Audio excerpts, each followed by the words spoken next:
Bonjour, aujourd'hui je viens vous présenter ma proposition d'atelier pour le mardi 12 octobre de 14 h à 17 h. Voilà, nous avons choisi de partir sur l'idée de travailler son enfant intérieur. Travailler, c'est un bien grand mot, hein, mais c'est pour dire qu'il faut lui redonner sa place. Voilà, donc de 14 h à 17 h, je vous concocterai des petits ateliers, une petite discussion autour de l'enfant intérieur.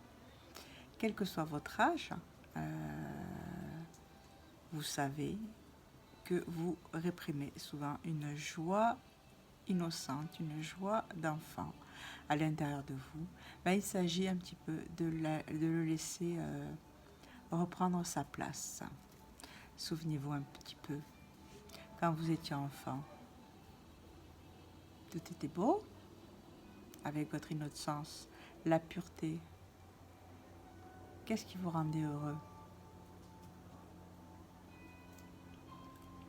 Donc là, on va un petit peu titiller et retrouver votre joie d'enfant qui est à l'intérieur de vous et qui peut vous permettre de voir à travers l'opacité des problématiques d'adultes. Voilà, donc vous serez accueillis à 14 h avec un petit thé, café, histoire de faire connaissance, histoire de se mettre dans l'ambiance du lieu, un petit lieu cocooning, voilà, hein, histoire de faire connaissance avec les autres participantes. Et n'hésitez pas à faire venir une copine, un ami, voilà, venez à deux, vous aurez plus de peps et puis d'innocence, et puis ce sera beaucoup plus ludique de pouvoir en parler, en reparler et puis partager cette expérience. Voilà, c'est vrai que souvent tout seul, on n'ose pas, on ne s'autorise pas. Voilà, dynamisez-vous, trouvez-vous quelqu'un et venez à deux. Voilà, donc pour ce jour-là, le thème sera l'enfant intérieur. Et je vais utiliser un côté créatif. Voilà. Eh bien, je ne vais pas m'arrêter comme ça, hein. Je vais commencer à stimuler un petit peu votre âme avec l'enfant intérieur. Je vais vous sortir une petite carte de l'oracle des contes de fées de Lucy Cavendish, voilà,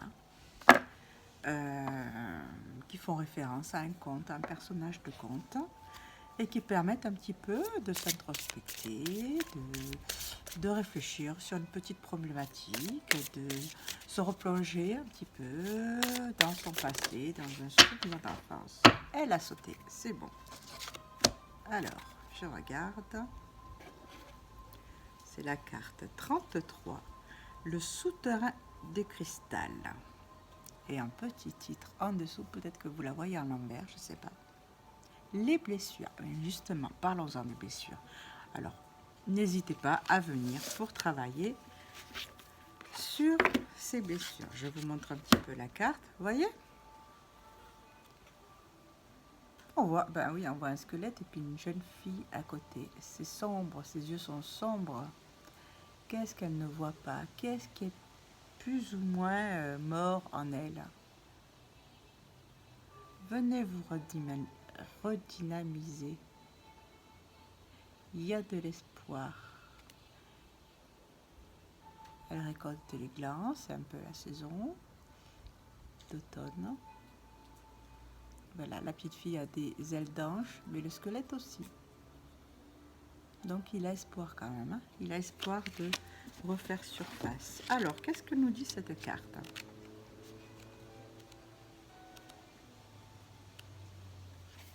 Alors, d'après un vieux proverbe, celui qui cherche ce qu'il ne devrait pas trouve ce qu'il ne voudrait pas. Une histoire d'amour secrète entre une belle jeune princesse et un beau prince se déroule de la façon la plus étrange. Comme ils vivent loin l'un de l'autre, ils font usage de magie pour créer un souterrain de cristal enchanté. dans lequel ils courent l'un vers l'autre chaque nuit, nus, avant de rentrer dans leurs châteaux respectifs au petit matin. Le souterrain de cristal représente la fragilité de ce que nous cachons aux autres, la nudité, notre vulnérabilité dans l'amour. La princesse a 2 sœurs qui découvrent son amour et dans leur jalousie déguisée en inquiétude, elles brisent le souterrain de cristal juste au moment où le prince y entre, le laissant nu, brisé, saignant pour l'être aimé. Comme le cristal est enchanté, ses blessures ne peuvent pas guérir, et il est séparé de son amour, mutilé et impuissant face au sang qui continue de couler jour après jour. Le père du prince, le roi, lance un appel à travers son royaume pour trouver la meilleure des guérisseuses et promet la main de son fils à celle qui soignera ses plaies affreuses.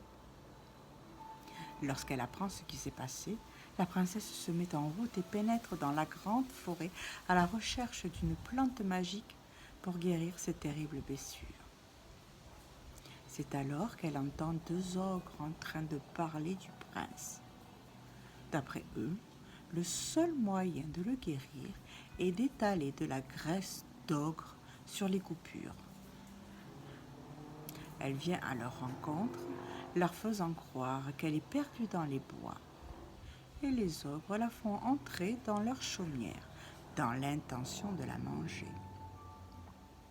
Là, ils se mettent à boire et se réjouissant à l'idée d'avoir une princesse comme prochain repas. Mais cette dernière attend qu'ils s'écroulent, ivres d'alcool et de fatigue, pour les tuer et récolter la graisse de leur corps. Elle emporte cette graisse avec elle, qui brille et scintille de magie secrète, et se couvre le visage de boue pour que personne ne la reconnaisse. Elle étale ensuite la graisse sur les blessures de son amant qui guérit. Et les sœurs qui les avaient trahies meurent dans les flammes d'un grand feu que le peuple a allumé pour elles. Le prince et la princesse sont enfin ensemble au grand jour et dans l'éternité de leur amour. Si cette carte apparaît, cela vous indique que vous êtes puni par d'autres pour des sentiments que vous avez gardés cachés. Certains ont cru qu'il était légitime de connaître toutes vos émotions et peut-être même d'avoir le droit de vous dire avec qui vous pouviez être. À présent, ils savent que vous avez tenu quelque chose en secret et ils veulent vous punir. Il est temps pour vous de commencer à reconnaître les sentiments que vous avez enfouis si profondément. Et maintenant que le pire est arrivé, sachez que si vous restez authentique, vous parviendrez à traverser cette épreuve et à trouver une solution. Vous devrez faire preuve d'intelligence et ne pas exposer vos vrais sentiments à d'autres dangers.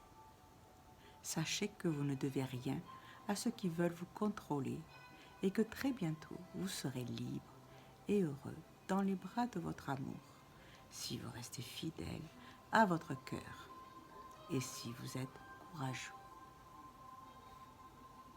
Voilà, c'est le conte de Giambattista Basile. Alors bon, il n'est pas forcément très connu, hein, mais là c'est un résumé de ce conte pour titiller peut-être des souvenirs, hein, pour réveiller quelques émotions. Voilà, et vous donner envie de venir en découvrir d'autres. Voilà, donc là c'est un oracle de contes de fées.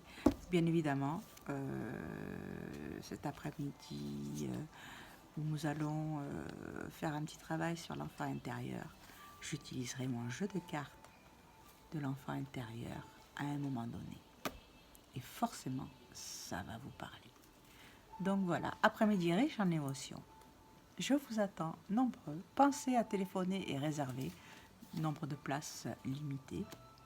Voilà, par rapport à la salle. que je puisse organiser l'étape de travail. Voilà, je vous souhaite une bien belle journée en ce dimanche. Et puis je vous attends mardi. Au revoir et merci pour votre écoute. À bientôt, n'hésitez pas à commenter et à partager pour faire circuler l'information. Au revoir.